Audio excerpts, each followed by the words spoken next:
Egyáltalán nem szokványos, hogy a lemenő nap fényében kezdünk hozzá egy film forgatásához, de talán ennek az évnek a legmelegebb napjait éljük meg. Napközben szinte elviselhetetlen a hőség, és úgy döntöttünk Peti barátommal, aki a kamera végén van, hogy késő délután, éjszaka és a hajnali órákban próbáljuk meg horogvégre csalni és rögzíteni az általam hőn áhított compót. Aztán majd meglátjuk, hogy mi kerekedik ki ebből. Jelen pillanatban a Budapest közelében található Lupa horgásztón, horgásztó? Persze számomra horgásztó, de nem erről vált híressé ez a csodálatos kavicsbányató. Szóval a Lupa tavon próbálkozok, itt fogok horgászni, amely nyugodtan mondhatom, hogy Magyarország egyik legszebb, hanem a legszebb, legjobban kialakított, csodálatos fürdőzővel és végbortpályával rendelkező kavicsbányatava, és jól megférnek mellett a horgászok is. Sőt, az utóbbi időben egyre nagyobb hangsúlyt fektetnek a horgásztatásra, és azon a partszakaszon, ahol most is vagyok, számos horgászhelyet kialakítottak. Én most jelen pillanatban a 26-os helyen próbálkozom. Azért itt, mert az előzetes információgyűjtés alapján biztosan állíthatom, hogy itt sikerült már több compót is fogni azoknak, akik céltudatosan erre horgáztak. Ugyanis ebben a tóban él compó, nem is kevés, évekkel ezelőtt telepítettek bele, és ezek nagyon jól érzik magukat, nagyon szépen fejlődnek, és nem ritka a kiló feletti egyet sem, így ezen a meleg nyári napon bízok benne, hogy kapásra tudom bírni őket. Soha nem horgáztam még itt, teljesen ismeretlen számomra ez a mélyvízű kavicsbányató, ezért megpróbálom az előttem található mederszakaszt valamelyest feltérképezni. Ez a Deeper Chirp Plus haradart használom. Olyan 50 méterig egész pontos medertérképet tud készíteni ez a kis szerkezet. Mostanában dobtam, 4,9 méter a vízmélysége. Próbálom közelebb húzni. Itt már csak 4 méter. Meggyőződésem egyébként, hogy itt ez a nagy, szabadi, nyílt vízfelet megint csak olyan, mint a látóképi víztározó, hogy kínálja magát, hogy az ember minél távolabb horgászon, minél nagyobb távolságba juttassa be végszerelékét. Még biztos veszem, hogy az esti éjszakai órákban a compók is part közelbe merészkednek, és ezt a parti zónát, ezt a parti sávot járják. Én azt gondolom, hogy 30 méternél távolabb semmi értelme horgászni. Ott pont 4 méter a vízmélység. Nem is túl mély, nem is túl sekély, szerintem ez ideális. De az a megdöbbentő, hogyha közelebb húzom, mennyi lehet ez? 8 méter, 9 méter a parttól, na itt is meghaladja a 3 métert a víz mélysége. Tehát ugye látszik, én a polaroid szemüvegben jól látom, hogy van itt egy sekély patka, a parttól kb. Egy 5 méterig, és utána meredeken törik le a mederfenék, és ez gyorsan elriaszt a 3 métert, majd 4 métert. A karabinerből leveszem a kis szonárt, és a helyébe etetőkosarat fogok tenni. Kimérem a 30 méteres távolságot, és beetetek.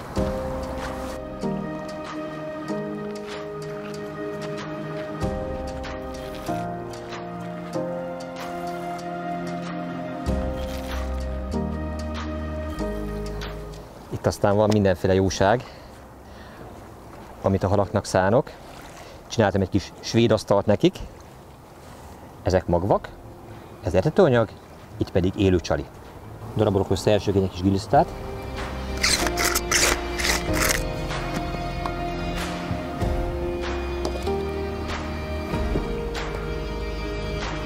Nézzük, hogy áll össze ez a menü. Egy jó marék etetőanyag, kevéske pelet, és magokból bőven buza, kender, ebből 3 marékkal, és csemegukorica.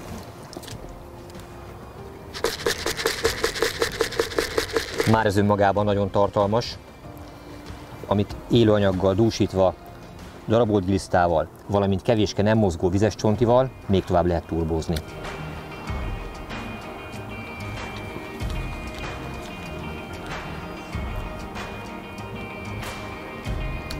Az így megtöltött etetőkosárnak az előnye a spombbal szemben, hogy ez leviszi a mederfenékre a csalogatóanyagokat, míg a spomb az a víztetőn szétcsattan, és nagy tölcsérben kiürítve a tartalmát lassan süllyed a mederfenékre. Ez egy ilyen mély vízben szerintem egyáltalán nem előnyös, mert a halakat felcsaljuk víz közé, és szinte megfoghatatlanná válnak számunkra. Megvárom, még a kosár a mederfenékre süllyed, a spic meglazul, fonogyon az jól látszódik, és meglazult, majd megrántom.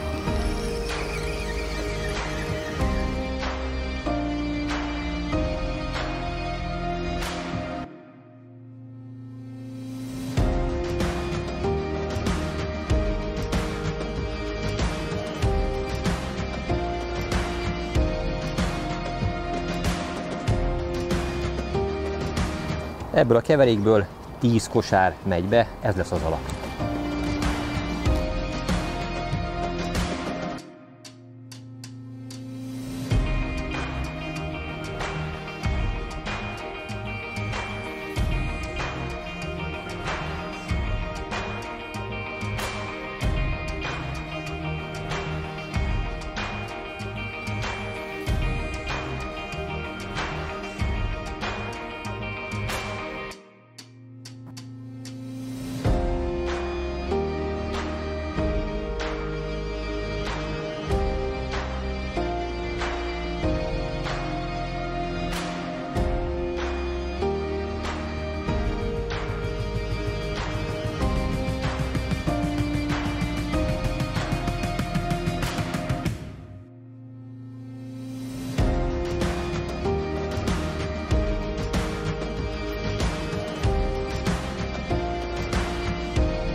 Megvan az első hal. Tök jó kitaláltam, hogy lejövök este, rápróbálok, szépen beeltetek a naplement időszakában, az éjszakát végighorgászom, és egy megbeszegetett kapás nélkül megúsztam. Majd most, hogy pirkadt, ez az első dobásom. Próbáltam metód végszelékekkel, próbáltam a különböző hosszú előkékkel, egyetlen egy kapás nélkül megúsztam. Nem volt kapás, de még halmozgás sem. Nem értem. Viszont ez egy compó. Ó, te jóságos ég. Doktorhal. Ó, milyen nyálkás a zsinorom. Az első hal, ami megtisztel a lupatóból. Az egy szépséges compó. A javából. Na hát ez kárpótol az egész éjszakai semmit tevésért. De szép vagy. Milyen szép színe van neki. Gyönyörű szép hal. Nem véletlen vettem üldözőbe az ország különböző vízterületein. Csoda szép. Narancssárga szemek, apró zöld pikkelyek, a halhoz képest nagyméretű uszonyok, igazán különleges hal.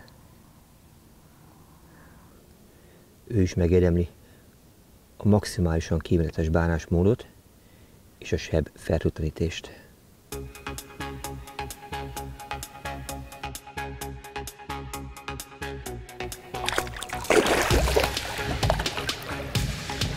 Ez ennyi volt. Ugyanazt a csalit teszem fel, mint mivel ezt a szép halacsikőt megfognom. Ez nem más, mint 2 vastag giliszta. És 1 szem csonti. Giliszták vékonyabbik felénél felesleges részt eltávolítom, illetve így még jobban ki tudja adni ízét, aromáját. Kevéske darabolt giliszta és csontkukac kerül a kosárba.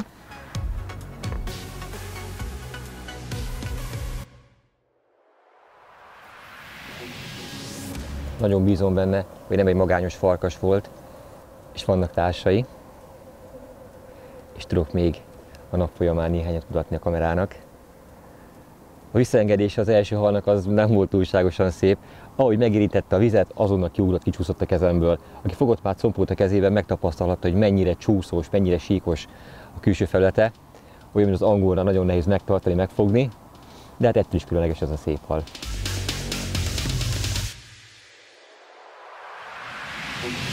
Komoly dilemma számomra, hogy szabad-e újfent ráetetni. Tegnap este folyamán elég jelentős mennyiséget beszórtam nekik, jól meglapoztam a helyet, és ugye az első és egyetlen hal, a sok egyéb más kifogható hal mellett pont az általam hőn áhított compó lett. Ez is milyen érdekes, hogy nagyon sok ponty, amúr, egyéb fehér hal él ebben a vízben is, és már is az első hal pont compó volt.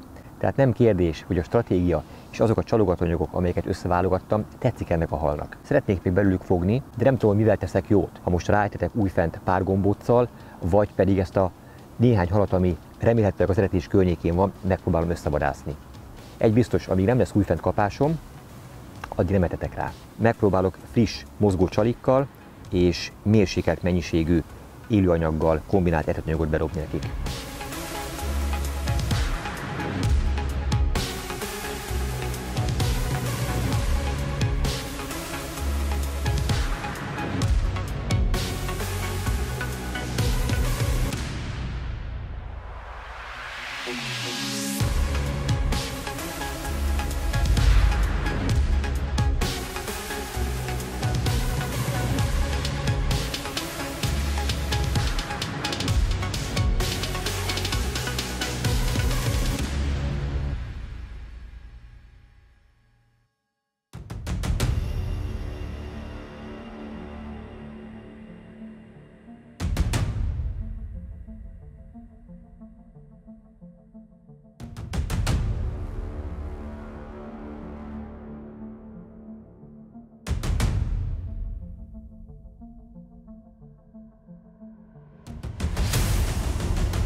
Na ez milyen hal lesz?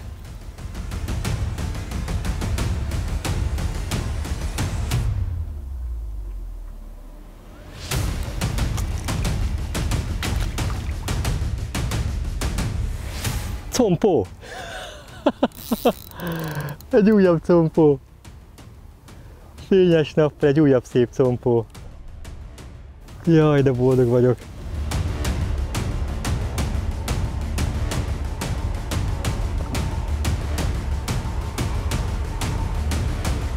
Ahogy meglátott, azonnal visszairamodott. Nagyon jó erőben van. Gyönyörű, szép jószági, nem látom. Ez már szákolható. Gyere, compi!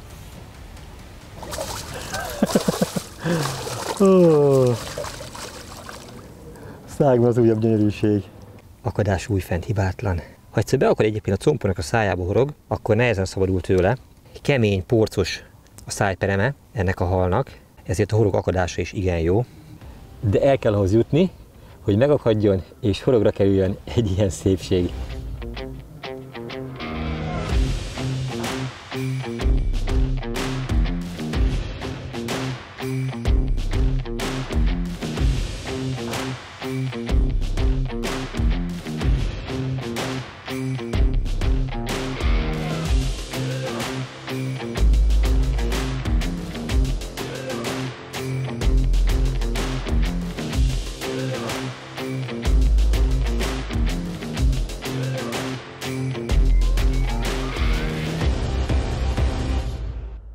Meggyőződésem, és ezt számos egyéb horgászat során is hangoztattam már, hogy a horgászatban semmi sem történik véletlenül. Így az sem véletlen, hogy az a két compó, amit eddig fogtam, ezt a hosszú előkés végszeléket választotta. Korábban már említettem, hogy folyamatosan felváltva próbálgatom a metód végszeléket és ezt a hosszú előkés végszeléket. De kapásom kizárólag csak erre volt eddig. Talán mondhatnánk azt is, hogy azért, mert a két csali nem pont ugyanaz, igen, mert ugye ennek a horgára kizárólag 2 szál giliszta, egy-egy csontival lezárva kerül fel, míg a metód végszereléknek a horgára pedig valamilyen wafter vagy pop-up csalikat tűzök, de azok mellé is minden alkalommal tűztem egyébként 1-2 szál gilisztát, vagy pedig csontit. De akkor arra miért nem volt kapás? Ez a víz kristálytiszta, üvegtiszta. Ahol horgászom, a 4 méter mélységű vízben biztos, hogy a hal a mederfenéken mindent lát. Így szinte biztos veszem azt is, hogy a kosár, amivel a csalit és az eredetőanyagot fel akarom kínálni, az tökéletesen látja. Mivel az egy idegen tárgy, ezért hiába van benne csábító finom falat, nagy ívbe elkerülje azt. Jelen esetben, amikor ezt a kosarat megtöltöm etetőanyaggal és finom csábító darabolt gilisztával, a becsapódás után attól minimálisan 80-90 cm távolságra kerül, süllyed le a megcsalizott horgom. Ez a távolság már elegendő ahhoz, hogy ezt a csalit nagy biztonsággal, de kellően óvatosan, biztos, hogy többször körbekerülve végül felvegye. A főzsinór és a horogelőke, az áttetsző, nagyon fontos, hogy a vízbe szinte láthatatlan legyen, viszont nem kell túlságosan vékony horogelőkét használni, amit én most itt felkötöttem, az a Method Monoline 20-as változata. Ez elég lágy ahhoz, hogy a hal ellenállás nélkül tudja a csalit felvenni, de ugyanakkor ellenáll a mederfenéken található kagylóknak, és itt ennek az erőteljes törésnek, amelyen a végén fel kell húzni a halat. Miért kell ekkora csali? Mert ez kellően figyelemfelkeltő, és amikor kisebbet próbálkoztam, akkor mindig azt vettem észre, hogy meg van rágva a csali, meg pöcögtetik, rángatják a botnak a végét, de az a hal nagyon ritkán lett meg. Ha pedig végre sikerült megfogni őket, azok nem voltak mások, mint naphalak és apró gébek. Szóval ez az a falat, ami felkelti a fenéken óvatosan turkáló compók figyelmét. Ez a kicsiknek már túl nagy, de mint az eddigi példa mutatta, a compónak nem jelent problémát.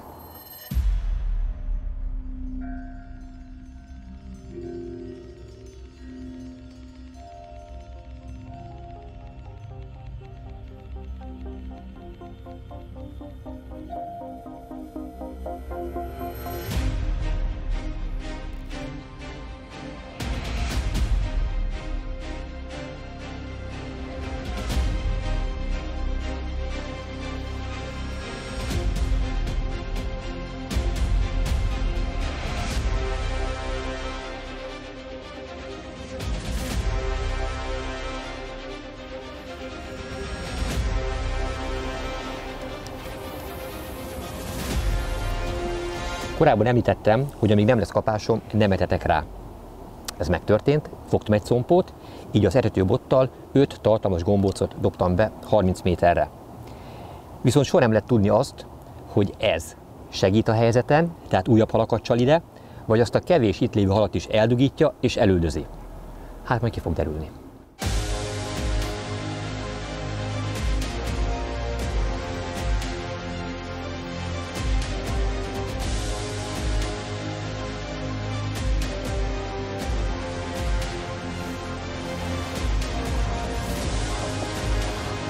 Újabb kapás.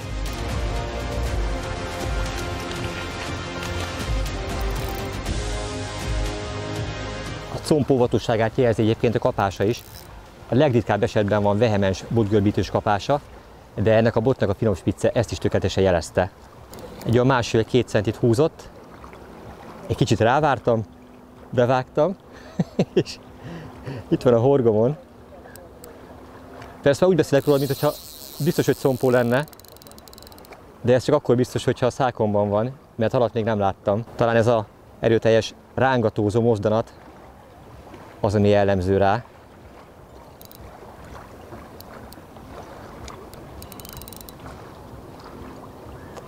Compó, én már látom. Egy újabb compó. Ó, Istenem, de örülök neki. És nem is kicsi. De szép vagy te is. Gyere csak ide. A harmadik. Ez nagyobb, mint az eddigiek. De szép vagy. Biztos, hogy az eddigi legnagyobb. Na és akkor itt van a sok giliszta.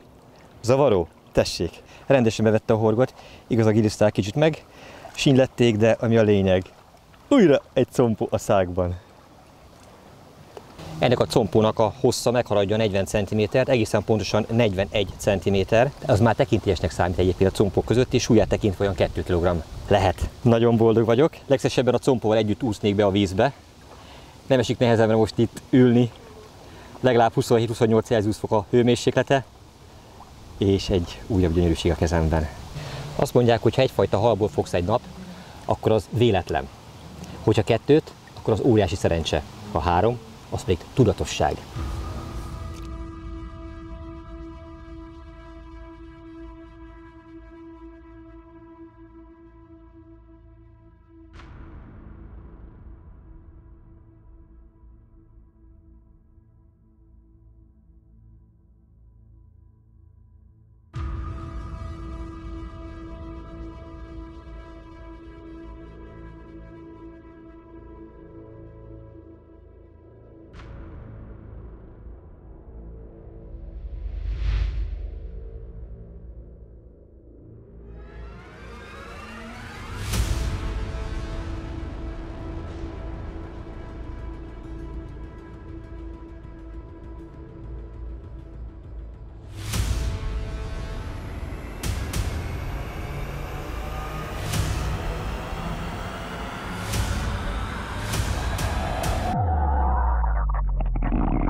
3 adja igazság, 1 a ráadás.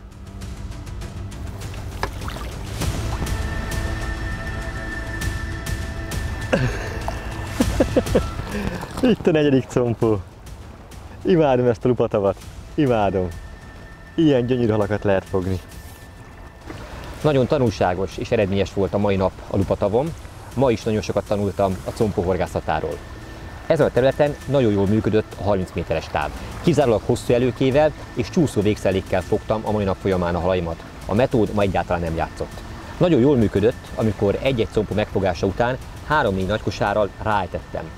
Majd a bevetett végszelékkel nem volt szabad kapkodni, rá kellett várni, olykor 25-30 percet is, és akkor érkezett a kapás, vagy pedig az is kifejezetten jól működött, amikor a végszelékbe belemozdítottam, és magam felé tekertem.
Remekül működtek azok a csalogatanyagok és csalik, amelyeket most ehhez a horgászathoz összeállítottam. Illetve ami a legnagyobb értéke talán ennek a horgászatnak, az pedig a szelekció. Tulajdonképpen a compók mellett nem úgy fogtam nagyon más halat. Sikerült őket úgy kiválogatni és magam elé gyűjteni, hogy el tudtam kerülni a tóban élő összes többi ilyenkor zavaró halat. A mai nap folyamán 6 gyönyörű compónak örülhettem, ezek 1,5 és 2 kg közötti súlyúak voltak. Ami pedig végképp hihetetlen, hogy ezen a rendkívül meleg kánikulai napon is folyamatosan kora reggeltől délutánig minden időszakban tudtam belőlük fogni. Fantasztikus nap volt, köszönöm szépen, lupa! Ide bármikor szívesen visszatérek.